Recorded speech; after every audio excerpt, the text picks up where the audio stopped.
Welcome to Nanak classes. दोस्तों, Nanak classes के YouTube channel पे आपका स्वागत है। आज है संडे और संडे के दिन अपने साप्ताहिक टेस्ट पढ़ते हैं, यानी पूरे सप्ताह में जो भी पढ़ा था ना उसका वीकली एक रिवीजन करते हैं। तो आज 4 से 10 नवंबर 2024 की वीकली राजस्थान करंट अफेयर्स के जितने भी क्वेश्चन बनते हैं उनको पढ़ेंगे। जो आने वाले पशु परिचर, आरएस, आरपीएससी, राज्य कर्मचारी चयन बोर्ड के जितने भी एग्जाम होते हैं उन सब एग्जाम के लिए इंपॉर्टेंट साबित होते हैं। दोस्त, सेशन को करें स्टार्ट। सभी प्यारे साथियों को प्यार भरा नमस्कार, गुड मॉर्निंग, सर्दी की ठंडी ठंडी राम राम। सभी को करें स्टार्ट। एक बार वीडियो को लाइक और शेयर कर देना, और अगर आप चैनल पे नए हैं तो इसको सब्सक्राइब कर लेना ताकि आपके पास नोटिफिकेशन पहुंचता है। पहला प्रश्न देखो, कौशल विकास और उद्यमशीलता मंत्रालय ने कौशल भारत मिशन के तहत किस तकनीक में उत्कृष्टता केंद्रों की स्थापना की योजना बनाई है। देखो, अपने ये प्रश्न सारे पढ़े थे, फैक्ट भी पढ़ा था, बूस्टर डोज भी पढ़ी थी, वहां से आपको अलग अलग प्रश्न बना के आज रिवीजन करवाया जा रहा है। तो कौशल विकास और उद्यमशीलता मंत्रालय ने कौशल भारत मिशन के तहत किस तकनीक में उत्कृष्टता केंद्रों की स्थापना की योजना बनाई है। कृत्रिम बुद्धिमत्ता, एआई, वर्चुअल रियलिटी और मिक्स्ड रियलिटी, यानी एआई, वीआर और एमआर के लिए बनाई है उत्कृष्टता केंद्र। ठीक है, कौशल भारत मिशन के तहत वर्चुअल रियलिटी और मिक्स्ड रियलिटी में उत्कृष्टता केंद्रों की स्थापना किन स्थानों पर की जाएगी। अब देखो, ये भी चीज हमने पढ़ी थी। कौशल भारत मिशन के तहत वर्चुअल रियलिटी और मिक्स्ड रियलिटी में उत्कृष्टता केंद्रों की स्थापना किन स्थानों पे की जाएगी। तो अपना इसमें जोधपुर शामिल है। अपना कौन सा? जोधपुर शामिल है। तो आप अंदाजा लगाओ कि जोधपुर कौन से आ जाएगा। तो जोधपुर उत्तर आएगा, उसमें वो उत्तर सही होगा। तो ये हैदराबाद, बेंगलुरु, जोधपुर, चेन्नई और कानपुर के अंदर ये 5 जगह खोला जाएगा। फिर तीसरा प्रश्न फिर बनता है कि कौशल विकास और उद्यमशीलता मंत्रालय ने वर्चुअल रियलिटी और मिक्स्ड रियलिटी के उत्कृष्टता केंद्रों की स्थापना के लिए किस कंपनी के साथ साझेदारी की है। कौशल विकास और उद्यमशीलता मंत्रालय के वर्चुअल रियलिटी और मिक्स्ड रियलिटी के उत्कृष्टता केंद्रों की स्थापना के लिए किसके साथ समझौता किया है? मेटा के साथ। फेसबुक की जो कंपनी है मेटा, उसके साथ समझौता किया है। किसके साथ? मेटा के साथ। राजस्थान पुलिस ने बाल विवाह की रोकथाम के लिए 11 से 16 नवंबर 2024 तक कौन सा अभियान शुरू किया है, यानी कल से शुरू हो जाएगा। राजस्थान पुलिस, जिसके डीजीपी उत्कल रंजन साहू है, बाल विवाह की रोकथाम के लिए 11 से 16 नवंबर 2024 तक कौन सा अभियान शुरू किया है। ऑपरेशन शक्ति, लाडली, संकल्प, सुरक्षा। ऑपरेशन लाडली। ठीक है, ऑपरेशन है लाडली। सुप्रीम कोर्ट के हाल ही में दिशा निर्देशों के तहत राजस्थान में बाल विवाह पर रोक लगाने के लिए किस वर्ष तक काम किया जाएगा।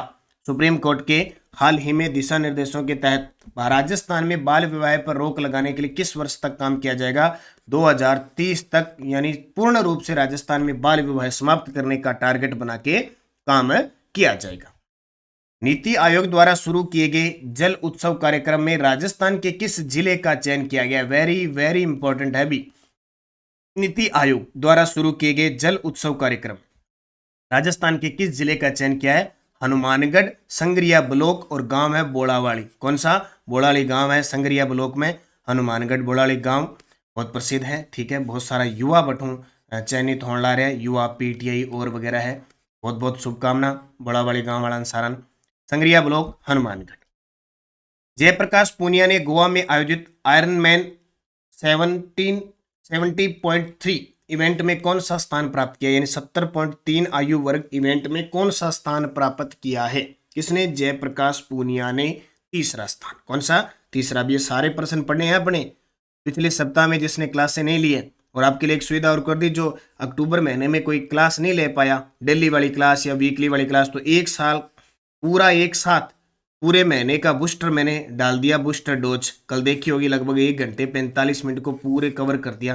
तो वो देख लेना भी, आपके लिए सारी सुविधा दी जा रही है, बस उस सुविधा का फायदा उठाओ। राजेश चौधरी ने सिल्क रूट अल्ट्रा मैराथन को कितने समय में पूरा किया? जो राजेश चौधरी है उन्होंने जयपुर के हैं। सिल्क रूट अल्ट्रा मैराथन हुई लद्दाख के अंदर, वहां कितने समय में पूरा की? 17 घंटे 25 मिनट और 55 सेकेंड। अंकुर जैन ने किस शहर में आयरनमैन यूरोपियन विश्व चैंपियनशिप का खिताब जीता है? अंकुर जैन ने किस शहर में आयरनमैन यूरोपियन विश्व चैंपियन का खिताब जीता है? जल्दी से बताइए, कमेंट में आपके जवाब आने चाहिए। क्लास आज रिकॉर्ड की गई है, ध्यान रखना। तो ऐसे मत सोचना कि मेरा नाम नहीं ले रहे हैं, मेरा नाम नहीं ले रहे हैं, आपके नाम किसी के नहीं आएंगे, सिर्फ क्लास रिकॉर्ड करके डाली गई है। हेम्ब्रक, क्योंकि मैंने आपको पहले बताया था हम जिस स्थान पे रह रहे हैं वो बॉर्डर एरिया है और सर्दी के टाइम में घुसपैठी आने लग जाते हैं। ठीक है, आते तो नहीं है लेकिन खतरा रहता है, तो जनवरी में बीएसएफ ऑपरेशन सर्द हवा चलाती है और नेटवर्क गायब हो जाता है।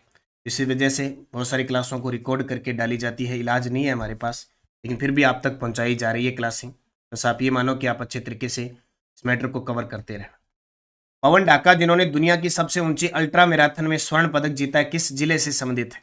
पवन ढाका जिन्होंने दुनिया की सबसे ऊंची अल्ट्रा मैराथन में स्वर्ण पदक जीता है, किस जिले के हैं?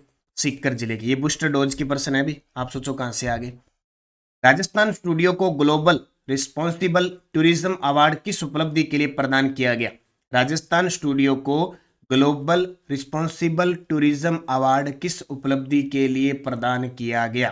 पर्यावरण संरक्षण के लिए, भारत की अनुसूचित जनजाति की कलात्मक धरोहर को संरक्षित और बढ़ावा देने के लिए।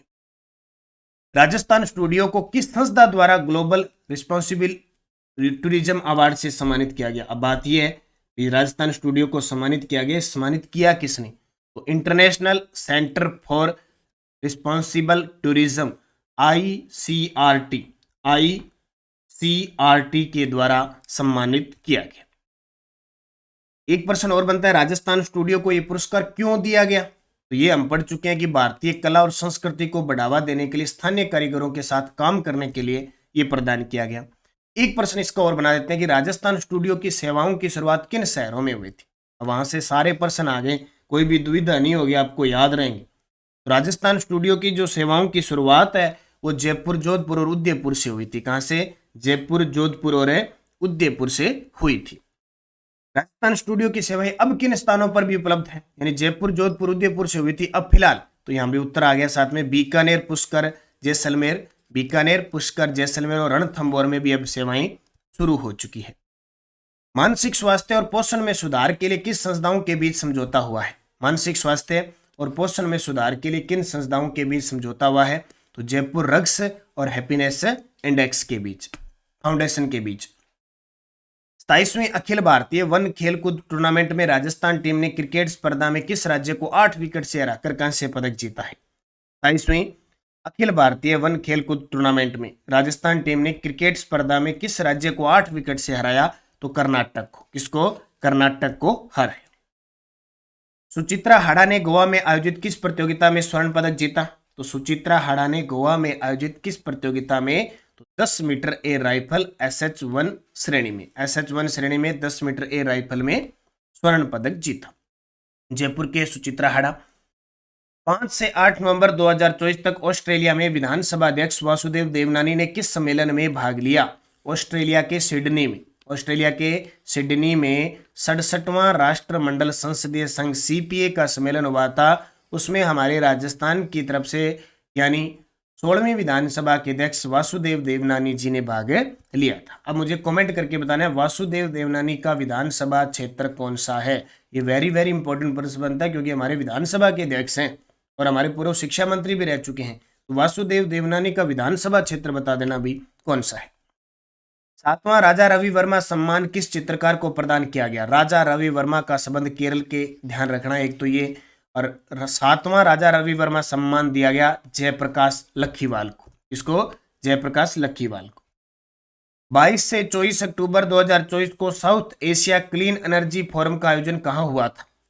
22 से 24 अक्टूबर 2024 को south Asia clean energy forum का आयोजन कहां हुआ था? तो ये हमारे राजस्थान के जयपुर के अंदर, राजस्थान के जयपुर में हुआ। चीन में आयोजित ड्रैगन बोट वर्ल्ड कप में भारत का प्रतिनिधित्व करते हुए तनिष्क पटवा ने कौन सा पदक जीता? चीन में आयोजित ड्रैगन बोट वर्ल्ड कप में भारत का प्रतिनिधित्व करते हुए तनिष्क पटवा ने कौन सा पदक जीता? तो कांस्य। चीन में गई, भारत का प्रतिनिधित्व किया और कांस्य पदक जीता, यानी तीसरा स्थान प्राप्त किया।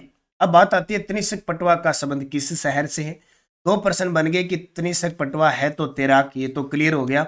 इनका संबंध उदयपुर से। कहां से है? उदयपुर से। राष्ट्रीय लोक अदालत से केस निपटाने में राजस्थान कितने केस निपटाकर देश में दूसरे स्थान पर रहा? अब यहाँ से कम 3 से 4 प्रश्न मैं बना के लाया हूँ। अभ्यास ही है अपना, ठीक है, वैसे तो डेली अपडेट होते हैं अपने। अभ्यास से क्या कि याद रहता है।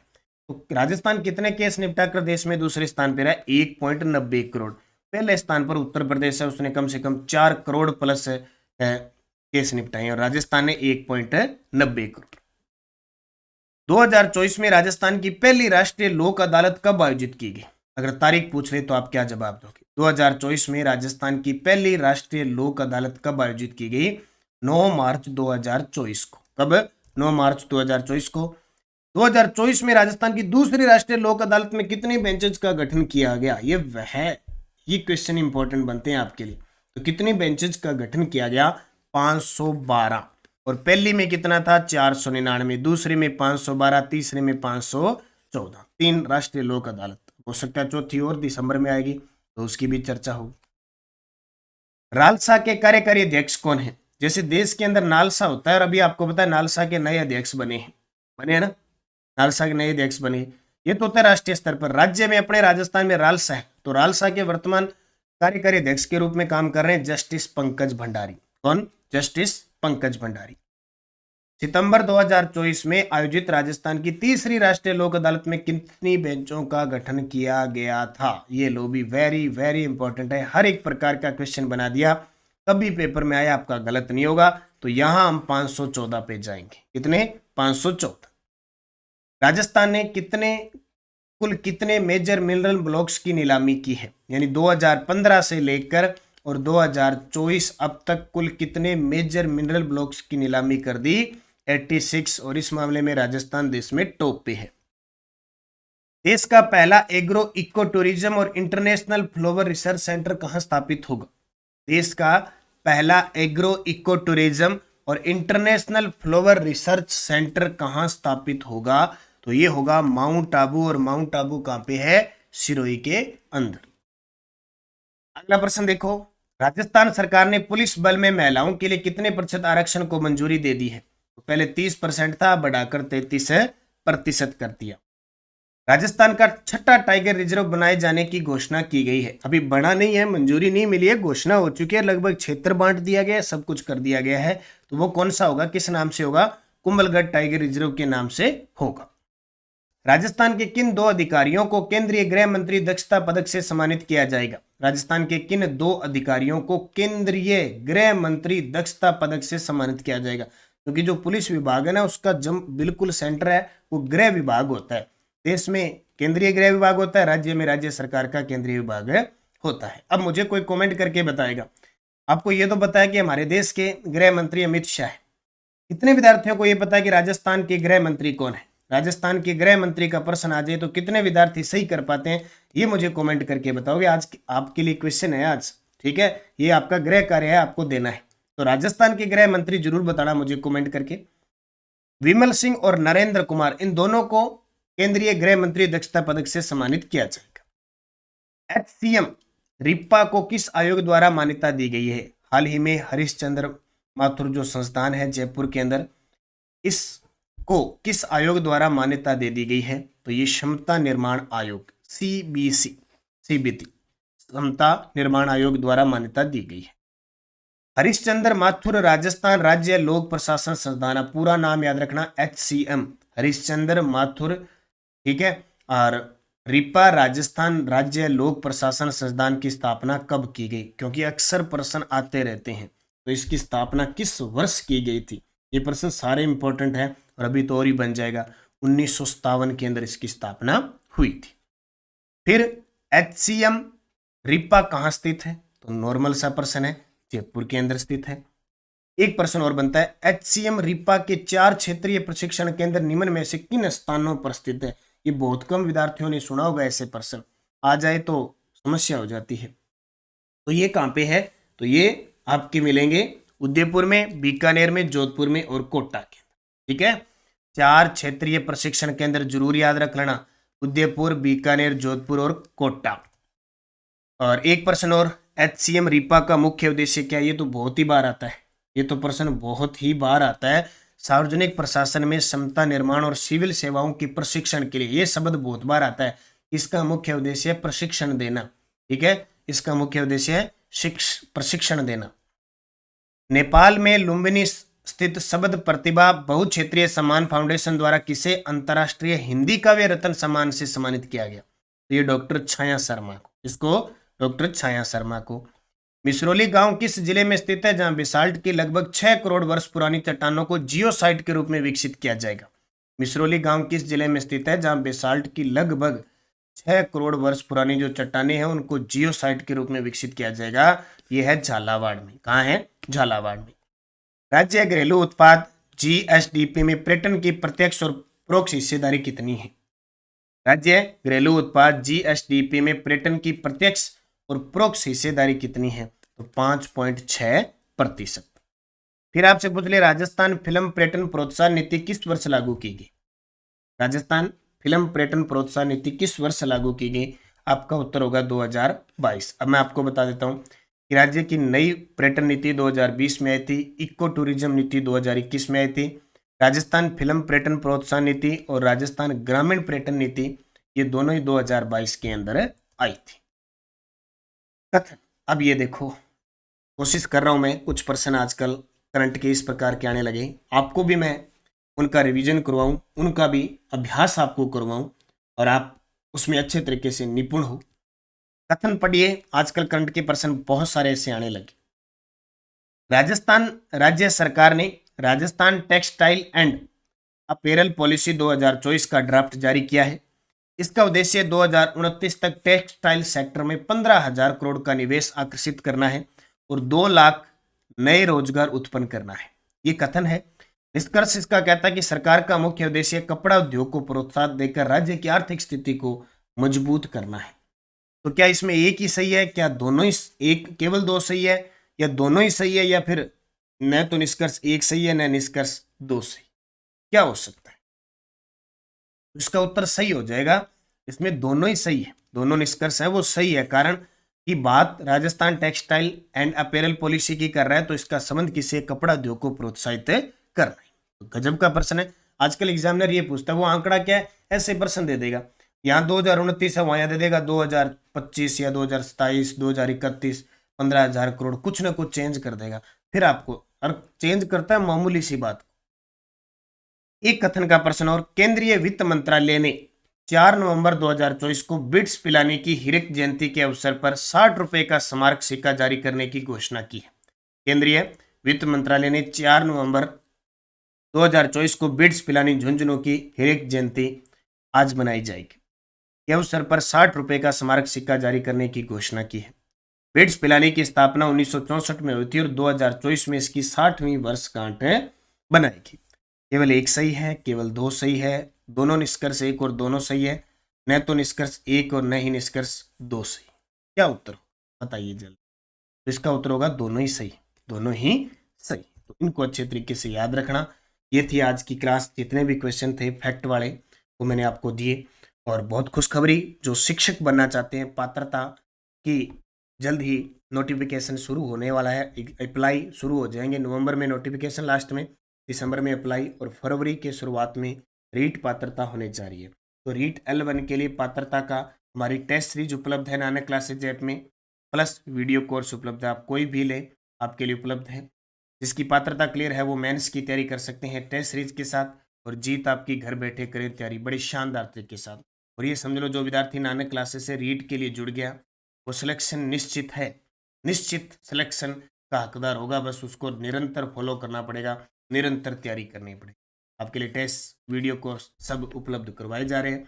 इसके अलावा पंजाबी की पुस्तक, कोई रीट में पंजाबी की तैयारी कर रहा है तो पेपर फर्स्ट और सेकंड के लिए, L2 और L फर्स्ट दोनों के लिए पंजाबी की पुस्तक उपलब्ध हो चुकी है। 80 580 22 001 इस नंबर पर संपर्क करके आप पुस्तक मंगवा सकते हैं। और ये 12 नवंबर को आ रही है बाजार में, ऑनलाइन ऑफलाइन RBSC। ये तो रामबाण है, चाहे सेकंड ग्रेड का है, चाहे फर्स्ट ग्रेड का है, चाहे रीट का है, चाहे पशु परिचर का। राजस्थान का कोई भी विद्यार्थी है और जीके पढ़ना चाहता है तो इस पुस्तक को लेना, सारे प्रश्न हूबहू आपको मिलेंगे। ये हो रहा देख लेना। फर्स्ट ग्रेड की टेस्ट सीरीज चल रही है, सेकंड ग्रेड की चल रही है, वीडियो कोर्स चल रहा है। कल अक्टूबर का पूरा अपडेट हो गया है पूरे फैक्ट के साथ। ऑनलाइन कोर्स के अंदर वीडियो कोर्स है, वो जरूर देखें। और इसका ये टेस्ट कल मंडे को, जनवरी से 31 दिसंबर 2024 की टेस्ट सीरीज है, डेली टेस्ट मिलता है, संडे वाला वीकली है वो मंडे को मिल जाता है, और मंथली आपको अक्टूबर का मंथली टेस्ट मिल गया, पीडीएफ मिल गई, सारी अपडेट मिल गई। ठीक है, बाकी निरंतर मेहनत करो, अच्छे तरीके से पढ़ो। सफलता का यही ध्येय है कि बस आप लगातार पढ़ते रहो, बार बार अभ्यास करो। जितना टेस्ट सीरीज के माध्यम से अभ्यास करोगे ना, उतनी आप में निपुणता आती जाएगी, और जितनी निपुणता आएगी उतना ही पेपर अच्छा होगा, अच्छी रैंक बनेगी। इसलिए प्रयास करना है, प्रयास करोगे तो सफलता जरूर। धन्यवाद। जय हिंद, जय भारत, जय राजस्थान।